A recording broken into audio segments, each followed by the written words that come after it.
Ya, saya sudah berbicara itu sama Pak Panji Gumilang. Lo macam-macam, gue orang pertama ya kan. Beresin. Dituding backing Panji Gumilang, Jenderal Bintang 4 buka suara. Berulang kali namanya santer disebut-sebut menjadi backing Panji Gumilang. Akhirnya mantan Panglima TNI buka suara. Mantan Panglima TNI Jenderal Muldoko dikabarkan menjadi orang dekat pemimpin Pondok Pesantren Al Zaitun Panji Gumilang.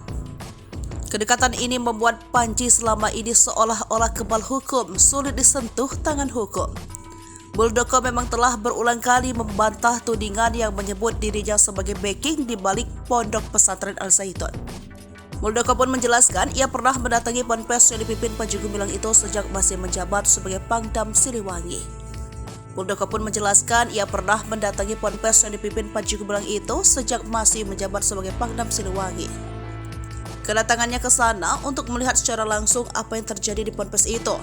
Muldoko pun tak mempersoalkan bila Panji akhirnya diperiksa Bareskrim Polri, sebab sebagaimana warga negara tidak ada istilah kekebalan hukum untuk siapapun.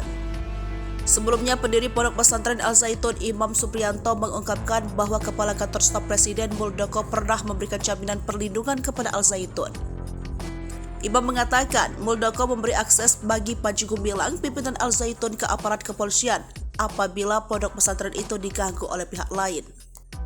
Imam menjelaskan bahwa Muldoko pernah datang ke Al Zaitun untuk menghadiri acara bela negara bersama Gubernur Jawa Barat ketika itu Ahmad Heriawan. Selain itu, Muldoko pun kerap diundang untuk menghadiri acara-acara yang digelar Al Zaitun.